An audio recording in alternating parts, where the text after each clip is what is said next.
Welcome to another deep dive, everybody. And today we're talking about how to learn better, how to learn faster, how to learn more efficiently. Sounds good. We're going to be taking a look at the work of Yoshihiro Aikido.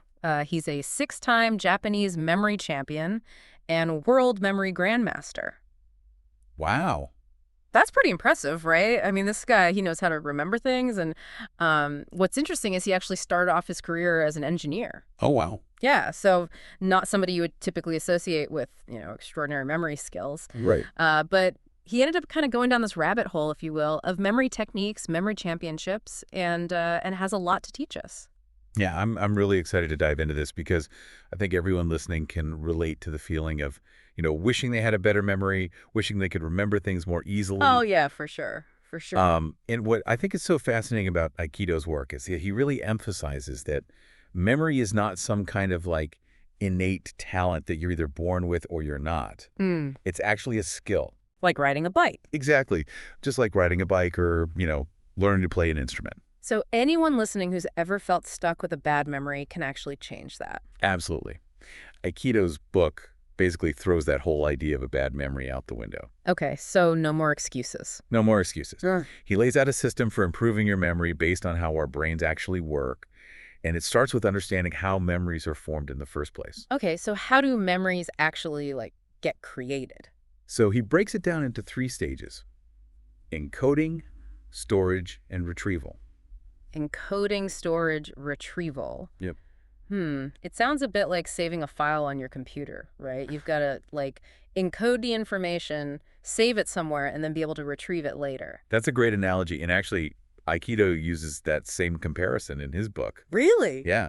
He talks about how encoding is like hitting that save button on your computer. Okay. If you don't encode information effectively, it never really becomes a memory to begin with, so it's like the file never even made it onto your hard drive. That makes so much sense. I can definitely relate to that feeling of, reading something and then, poof, it's gone. Like I never even saw it. Yeah, we've all been there. And that's most likely an encoding issue. So what can we do about it? Well, this is where Aikido's understanding of fast memory and slow memory comes in. Okay, fast memory and slow memory. Tell me more. So think of your fast memory as your brain's RAM, okay? Like the working memory that handles the information you're actively using right now. Okay, RAM. Got it. Then you've got your slow memory, which is more like your hard drive, the vast storage system for all your long-term memories. So it's like, even if our hard drive has tons of space, it's useless if our RAM can't process new information. Precisely. A lot of Aikido's techniques are all about making that RAM, our fast memory, more efficient. Gotcha. So what are some of those techniques? Well, one that he talks about is called repeated reading.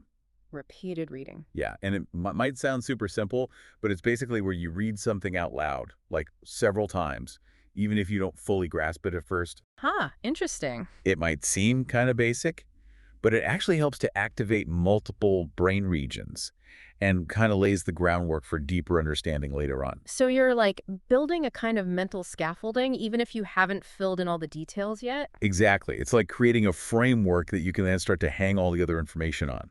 Okay, I like that.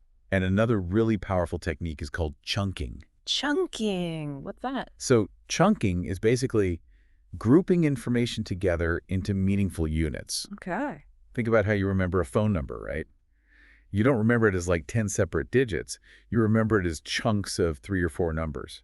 Oh, yeah, that's true. I never thought of it that way. And chunking works because it reduces the strain on your fast memory, making it easier to handle more information at once. Chunking is a lifesaver, especially when I'm trying to remember all those facts and figures for, work presentations and things. It's a game changer, right? It really is. It's like turning a jumbled mess into a neatly organized, file cabinet. Yeah, exactly. Awesome. So we've got repeated reading and chunking. Yep. What else? Well, another really powerful technique is visualization. Visualization. Yeah. And this one taps into the fact that our brains are incredibly visual. We remember pictures way better than abstract ideas. Oh, yeah, absolutely. I'm a very visual learner. I mean, if I can see something, I can remember it way easier. Exactly. And Aikido really encourages you to create vivid mental images related to whatever you're learning. So don't just try to memorize dry facts. Turn them into a vibrant mental movie. Okay. The more senses you engage, sight, sound, even smell, touch, the stronger the memory will be. So even if I'm like not an artist or anything, just trying to imagine things in a more visual way can actually make a big difference. It can make a huge difference. And even if you're trying to learn something that's really abstract, like, math formulas or something. Right. You can still get creative, right? Use colors, shapes, movement, anything that helps to turn that abstract concept into something that you can kind of see in your mind. Yeah, that makes sense. It might feel a little silly at first, but trust me, your brain will thank you for it. Okay, I'm willing to try anything at this point. That's the spirit. Awesome. So we've got repeated reading, we've got chunking, and we've got visualization. That's a great start. All right, so what else does Aikido have in store for us? Stay tuned, folks, because we're about to dive even deeper. This is getting good. I know, right? We'll be back right after this break. Can't wait. All right, so we've covered some serious brain hacks for fast memory, that RAM, that working memory. Right.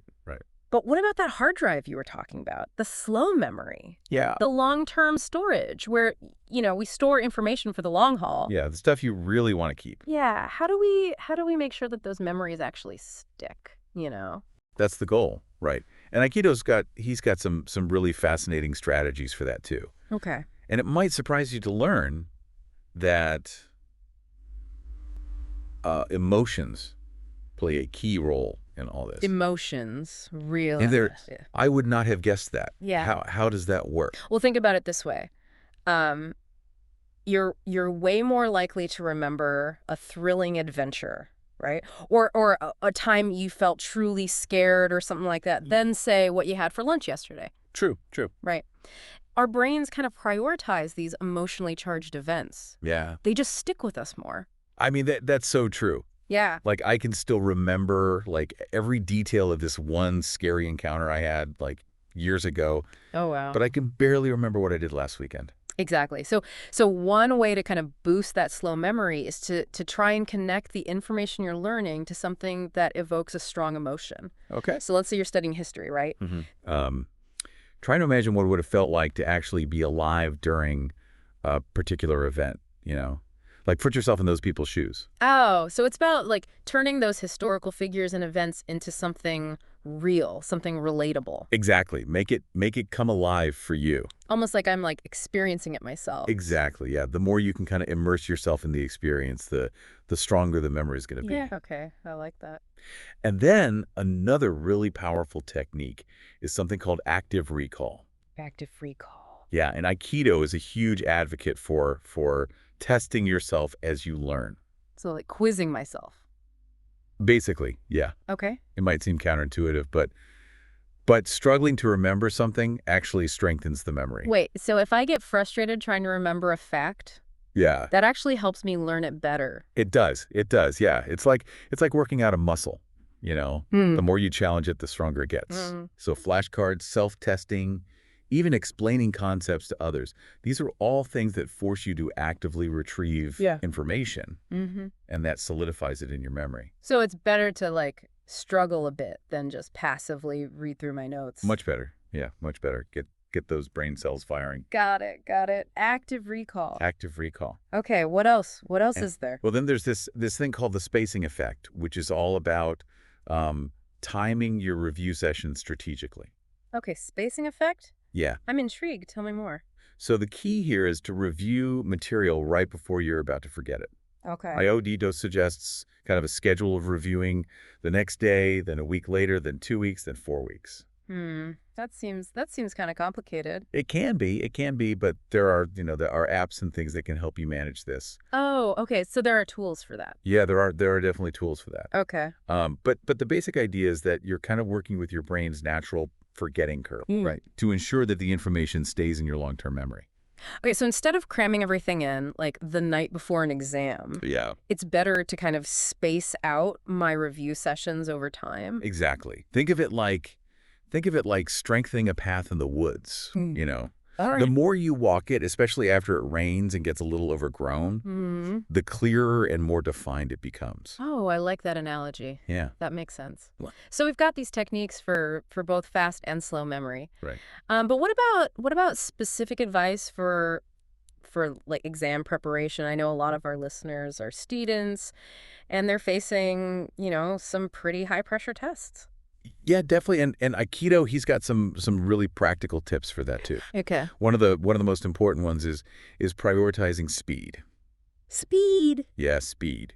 Especially when you're first tackling a subject. But shouldn't I be focused on, like, understanding every single detail? Well, it's actually more effective to start by focusing on the big picture. Okay. Aikido calls this the big to small approach. Big to small. Yeah, so don't get bogged down in, like, all the little minutia right away. Okay. Instead, aim for, like, a solid understanding of the main concepts, the key relationships, the overall framework of the material. So it's like building a house. Yeah. You start with the foundation and the framing before you worry about, like, the paint color and the furniture. Precisely. You got to have that structure in place. Yeah, okay. That makes sense. And once you have that solid foundation, all those details, they'll fall into place much more easily. Okay, big to small. Got it. Big to small, yeah. And then it's also really important to master exam patterns. Exam patterns. What do you mean by that? Well, exams, they often follow pretty predictable structures, right? So by analyzing past exams, you can start to identify common question formats, recurring themes, even the types of trick answers that they like to use. So it's almost like being a detective, Yeah. Figuring out the hidden patterns, the strategies behind the exam itself. Exactly. Once you understand the game, you can play it more effectively. That's a really cool way to think about it. Yeah. Okay, exam patterns. Exam patterns, yeah. Cool. And of course, there are tools that we can use to help us along the way. Oh yeah, for sure. Remember those flashcards we were talking about? Yeah. Digital flashcard apps like Anki? Yeah. Those can be incredibly powerful, especially when it comes to memorizing, facts and formulas. Yeah, I've heard great things about Anki. Yeah, it's a really good one. Are there any other tools that Aikido recommends? He's a big fan of this sticky note method, which is, it's low tech, but it's really effective. Okay. It's basically a way to build a framework from your text buys and your study materials. You're essentially creating this visual map of the most important points, and you can rearrange them as your understanding evolves. So it's like turning my study materials into this giant, like, interactive mind map. Exactly. Yeah. Oh, I love that. Yeah, it's a great way to make those abstract concepts more tangible. Okay, sticky notes, got it. Sticky notes, yeah. But remember, tools are just part of the equation, Right. One of the most important things, according to Aikido, is to create the right learning environment for yourself. Okay, so you're talking about, like, just having a quiet place to study. Well, it's more than just quiet, It's Right. about creating a space that signals to your brain it's study time. Aikido himself, he used noise-canceling headphones as a trigger for focus. Interesting. Yeah. So it's about having that dedicated space, but also have these specific cues that help you to kind of get into that focused mindset. Like athletes have pregame rituals, right? Exactly. Yeah. You can Yeah. develop these pre-study rituals that help you to transition into learning mode. And don't underestimate the power of routine either. Routine? You mean like studying at the same time every day? Yeah. Yeah. Our brains, they thrive on predictability. So when we establish this consistent study schedule, we're essentially creating these cues for our brains, signaling that it's time to focus, it's time to absorb information. So even if I, like, don't feel like studying, just sitting down at my desk at my designated study time can actually help me to get into the right mindset. It can. Yeah. And once you get started, you might find that the momentum kind of carries you forward. Aikido calls this inertia, right? Inertia. It's like that old saying, objects in motion tend to stay in motion. Yeah. Once you overcome that initial resistance and get your brain moving, it becomes easier to keep going. I totally get that. Sometimes the hardest part is just getting started. Oh, for sure. Aikido also talks about the importance of breaking down our learning into, like, smaller, more manageable tasks. Yeah. Why is that so important? Well, it's about avoiding overwhelm, right? When we look at the big picture, all the information we need to learn, all the skills we need to master, Yeah. it can feel incredibly daunting. It can. Right. Yeah. But when we break it down into these smaller steps, it becomes less intimidating, It becomes more achievable. So it's like tackling a big project one step at a time instead of trying to do everything all at once. Exactly. Same principle, same principle. Yeah. And each small victory, each task completed, it builds that momentum and motivation to keep going. Right, right. But even with the best intentions, we all struggle with focus sometimes. Oh, tell me about it. I can't even count the number of times I've gotten sidetracked by social media or just like a sudden urge to clean my desk or something. It happens to the best of us. It does. Yeah, but what does Aikido suggest for staying focused? Well, he's a big fan of using a timer. A timer. Yeah. Really? It might sound simple. Yeah. But it's actually incredibly effective. Okay. When you set a timer for a specific task, you create this sense of urgency and accountability. It's like this little race against the clock. Okay, I can see that. Yeah. Yeah. And that can actually boost our performance, believe it or not. Interesting. So you can use the timer to establish a study routine. Okay. Like just set it for, 10 seconds, and when it goes off, start studying. Regardless of whether you feel like it or not. So it's like this little nudge from my future self reminding me to stay on track. Exactly. Really? Future you is always looking out for you. That's a good way to put it. Right. You can also use the timer to break down your study sessions into like manageable chunks. Aikido suggests working for like 20 minutes. Okay. And then taking a short break. This prevents mental fatigue and helps you maintain focus. So it's okay to step away from my desk, give my brain a rest every so often. Oh, absolutely. It's crucial. Okay, good. You can even use the timer to make learning more fun, like challenge yourself to complete a certain number of practice problems or read a certain number of pages within a set time limit. Okay. It's like turning your studying into a game. I like that. Right. Yeah. A little bit of healthy competition. Little competition never hurt anybody. Exactly. But even with all of this, even with all these amazing techniques and tools and everything, learning it's a journey. It's not a destination. Right. And there are going to be times when we feel frustrated, overwhelmed, discouraged. Of course. It's all part of the process. It is. Yeah. Yeah. Yeah. And the key is to not give up. Easier said than done sometimes. Oh, for sure. But remember all those techniques we talked about? Yeah. Boosting motivation, maintaining that momentum. Those can be incredibly helpful during those tough times. So even when it gets tough, there are things we can do to keep ourselves moving forward. Absolutely. There always are. You gotta kind of tap into those resources. Yeah. And one final thought from Aikido that I think is really, really powerful is he suggests that visualizing your failures might actually be a stronger motivator than visualizing your successes. Really? Yeah. That's so interesting. It seems kind of counterintuitive, right? That does. Like don't most people say you should like focus on positive images, like seeing yourself achieving your goals and all that? You would think so, right? Yeah. But Aikido argues that our brains are actually wired to avoid threats and pain. So if you can vividly imagine the negative consequences of not achieving your goals, right?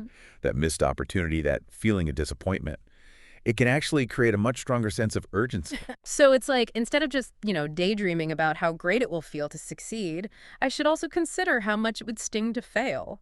Exactly. Like really let yourself feel that potential pain. Okay. Aikido calls these future memories. Future memories. Yeah. By creating this vivid mental image of a potential failure, you're kind of tapping into this deeper well of motivation. So it's almost like giving yourself a little dose of healthy fear. Exactly. Just enough to light a fire under you. Okay, I can see how that would be effective, but wouldn't it be discouraging to focus on negative outcomes? Well, the key is to not dwell on the negative visualization. Okay. Right, imagine it. Feel that sense of urgency, and then immediately shift your focus to the actions you can take to avoid that outcome. So it's like, okay, that was a wake-up call. What can I do right now to make sure that doesn't happen? Exactly. Use that energy, that motivation, to create a plan, set a schedule, commit to taking specific actions. Wow, that's a really powerful concept. It is. It's like turning fear into fuel. Exactly. And I think that's what makes Aikido's approach to learning so compelling. He's He's not just offering a bunch of techniques. He's helping us to understand how to work with our brains, not against them. I love that. It's about becoming the master of your own mind, right? Exactly. Taking control of those mental processes. Yeah. And the best part is it's a skill that anyone can develop. It just takes a little effort and the willingness to experiment with different strategies. Well, I don't know about you, but I'm feeling incredibly inspired to put all of this into practice. That's great. I'm ready to upgrade my learning game. I love it. That's what we like to hear. Yeah. And remember, learning isn't just about memorizing facts or passing exams. Right. It's about expanding your world, exploring new possibilities, becoming the best version of yourself. I love that. It's about the joy of discovery, the thrill of challenging yourself, and the satisfaction of seeing your own progress. Couldn't have said it better myself. Yeah. So to all of our listeners out there, keep those brains buzzing. Yes. Experiment with these techniques, find what works for you, and never stop exploring the amazing potential of your own mind. Awesome advice. Well, thanks for joining us on this deep dive into the world of self-learning. Until next time, keep on learning, keep on growing, and keep on diving deep. See you next time.